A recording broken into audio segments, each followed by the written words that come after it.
디아블로 같은 게임은 리마스터링 판이 나오면서 아들에게는 어떤 진입장벽을 낮춰주고 아버지에게는 또 다른 종의 어떤 추억이라든지 되게 뿌듯함을 느끼셨겠네요. 이 회사는 훌륭한 회사가 맞았어, 시대가 변해도 막 이런 역시 명작이군. 뭐 명작 맞다니까요.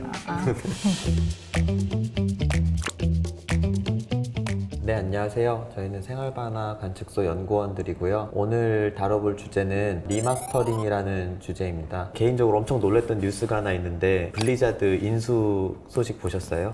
네. 보긴 봤는데 넘겼어요. 블리자드라는 회사는 아시는 거죠? 들어는 봤죠.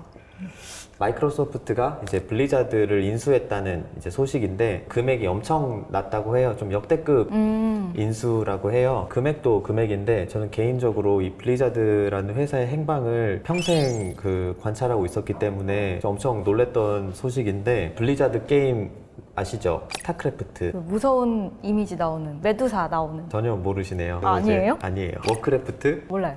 그래서 이제 디아블로. 들어는 봤어요. 다른 분을 모셨어야 되는데, 저희 인생을 살펴보면은 블리자드하고 거의 함께 했거든요. 저 초등학교 들어가기 전부터 아마 스타크래프트를 해봤던 것 같아요. 그때는 이제 집에 컴퓨터 기사님이 오시면은 그거를 설치해주고 가셨어요. 쇼미더머니 이런 거 치면은 돈 주고 이러거든요. 쇼미더머니? 네.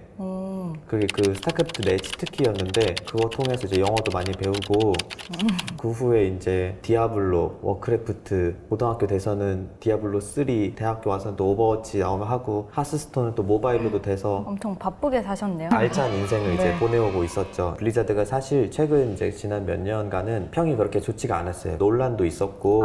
그건 뉴스를 통해서 본 것 같아요. 네. 내부적인 좀. 나쁜 점만 보셨네요. 네네. 좋은 게 굉장히 많은 회사인데 메인으로 다뤄볼 건 디아블로라는 게임이에요. 디아블로는 이제 RPG 게임인데 2000년도에 처음 나왔어요. 디아블로 2가. 제 인생을 돌이켜보면 그때 이제 학교 내내 디아블로 생각만 하다가 집에 도착을 하면 친구들한테 이제 전화를 해요. 그땐 친구들 전화번호 다 외우고 있었거든요. 야, 방제 뭐야, 비번 뭐고, 들어와 하면 그냥 다 들어오는 거예요. 이미 다 알고 있거든요. 그냥 뭘 대단한 걸 하진 않아요. 그냥 맨날 똑같은 거 하는데 재밌는 거예요. 그때 이미 저는 이제 메타버스의 삶을 이제 살고 있던 그러네요. 거죠. 거기서 채팅하면서 거래도 하고 싸우기도 하고, 거기가 제 인생이었던 것 같아요. 그 당시에. 저 메이플 스토리를 그렇게 했는데. 메이플 스토리 또 대단했었죠 그때. 네, 그 시대의 메타버스였어요. 그래서 안 그래도 메이플 스토리 1시간짜리 이렇게 올라온 유튜브 영상 이런 거 메이플 스토리 있는. BGM 네네, 모아놓은 거. 아세요? 네, 알죠. 그 영상 이미지도 옛날 그대로 막 픽셀 다 깨져 있고 거의. 네. 그리고 그 노래 나오는데 진짜 옛날 생각이 엄청 나는 거예요. 테네시스 음악 막 이런 맞아요. 거. 리스항구 가야 되고 네. 막 저희 오르비스 네. 저희 가야 될 거 같고 배 타고 댓글들도 보니까 네. 딱 봐도 다 제 동년배 친구들이 네. 다 저같이 추억팔이 하고 있더라고요. 네. 난가 싶을 정도로 또 그 내용들이 제 인생하고 똑같은 거예요. 그때 아무 생각도 없이 집에 도착하면 컴퓨터 켜가지고 메이플 하던 시절이 있었는데, 그땐 뭐 인생 아무 고민도 없었고 다들 그 아련한 스토리를 막 풀어내요. 그 댓글이 온통 그걸로 도배가 돼 있어요. 추억이라는 게 되게 이렇게 뭉치면은 되게 그 힘이 세구나. 저도 그거 보면서 굉장히 막 아련하고 슬프더라고요. 저 때 진짜 아무 생각 없이 맞아요. 이렇게 살 줄 몰랐는데. 디아블로를 그렇게 네. 하셨나요? 제가 어릴 때 디아블로를 할 때는 이미 그게 이제 출시된 지 몇 년이 되고, 메이플 스토리 같은 이런 신작 게임들이 나오면서 너 디아블로 왜 해? 뭐 이런 소리 좀 들으면서 하긴 했었어요. 마니아층이셨던 건가? 네. 그러면서 저는 사실 그 디아블로를 하는 제 모습이 너무 대견하고 멋있어 보였었거든요. 왜요? 메이플 스토리는 초등학생들이 하는 거고 나는 디아블로를 한다, 뭐 이런 부심이 좀 있었던 것 같아요. 메이플 무시하시는 거예요? 아니요. 훌륭한 게임이지만 그만큼은 네. 리마스터링 판이 나온다는 이제 소식이 들리기 시작한 거예요. 그래서 이게 리마스터링 판이 작년에 이제 출시가 됐어요. 뉴스를 봤는데 PC방 순위에 이제 2위까지 올라갔다고 하더라고요. 벌써 20년이 넘은 게임인데 엄청난 대단하네요. 거잖아요. 그래서 제 친구가 하는 걸 봤는데 똑같이 하더라고요. 전화해서 야 빨리 들어와, 너만 오면 돼 하면 이제 들어가는 거거든요.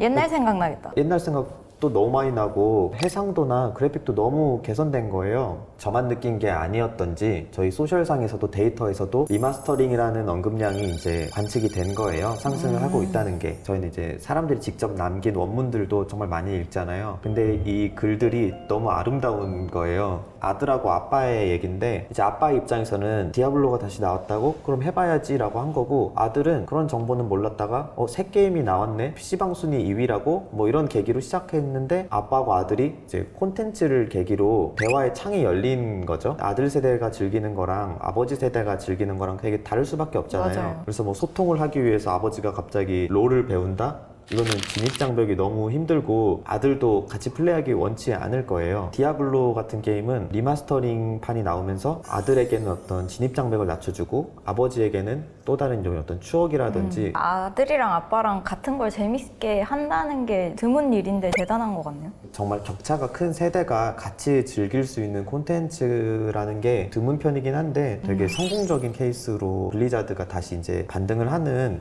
초석을 만들어줄 않을까? 되게 고유성이 중요한 것 같다는 생각이 들거든요. 디아블로를 해보진 않았지만 리마스터링이라는 게 결국에 리메이크랑은 좀 다른 거잖아요. 복원이라는 키워드가 굉장히 중요하고 단순히 말하면 그 해상도를 높이는 작업이라고 볼 수 있죠. 뭐 아날로그 방식이었다면 디지털 형식으로 바꾸고 이런 것들을 이제 리마스터링이라고 하고 리메이크는 보통 기존의 어떤 컨셉만 차용해서 안에 내용물들은 전부 교체하는 그런 것들을 리메이크라고 하는 것 같아요. 메이플 자꾸 비교해서 죄송한데 옛날 버전 그대로 똑같이 출시해주면 2005년도, 6년도쯤에 메이플 스토리요? 네네네 네. 간단하게 옛날 그 느낌 그대로 화질은 개선되고 그러면 저도 한번 다시 이용해볼 의향이 있어서 고유성을 지키는 게 오히려 이후에도 계속 소비될 수 있는 포인트 아닌가? 사실 게임은 제가 잘 안 해서 모르겠는데 제가 영화 보는 건 되게 좋아하거든요. 차에 최근에 그 왕가위 리마스터링 시리즈가 올라와 있더라고요. 기존에는 제가 홍콩 영화 좋아하고 중경삼림 좋아한다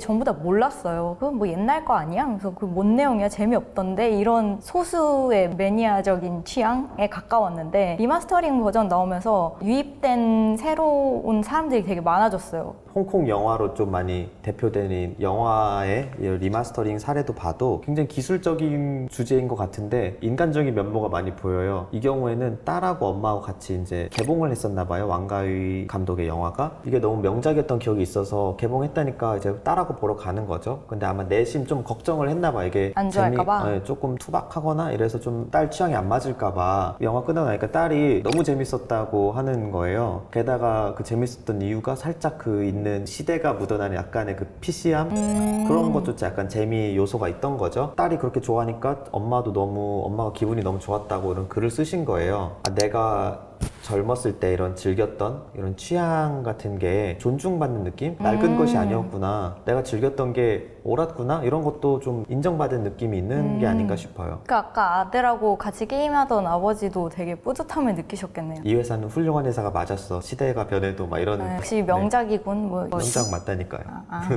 이 리마스터링 기술이 쉬운 기술은 아니라고 해요. 돌아오는 결과에 대한 가치가 굉장히 아름다운 거죠. 사람들은 기술을 얘기 안 하고 감성을 얘기하고 있네요. 저는 사실 제 사심으로 이 주제를 이제 파보기 시작했는데 이거보다 더 깊은 얘기가 있었던 거예요. 암만 이런 인공지능, 뭐 빅데이터, 스마트시티 하는 회사에 있어도 계속 뭔가 새로운 키워드가 오고 NFT가 어쩌고 메타버스가 하면은 그걸 자연스럽게 알 수는 없고 한번 앉아서 이제 공부를 해야 진짜 내가 알려고 해야지 알 수 있는 거지 자연스럽게 그게 뭔지 알게 되는 것 같진 않아요. 근데 확실히 그런 기술들이 인간들의 삶을 나아지게 하고 있는 거는 확실하잖아요. 그런데도 불구하고 인지적으로는 멀어지고 있다? 저희 어머니만 해도 빅데이터라든지 인공지능까지는 어떻게 좀 감을 잡으신 것 같아요. 대단하시다. 네. 근데 이제 그 후에 뭐 블록체인, NFT, 메타버스 이제 이 수준은 놓으신 거죠. 그리고 아예 저기 자연으로 돌아가셨어요. 저 제주도로.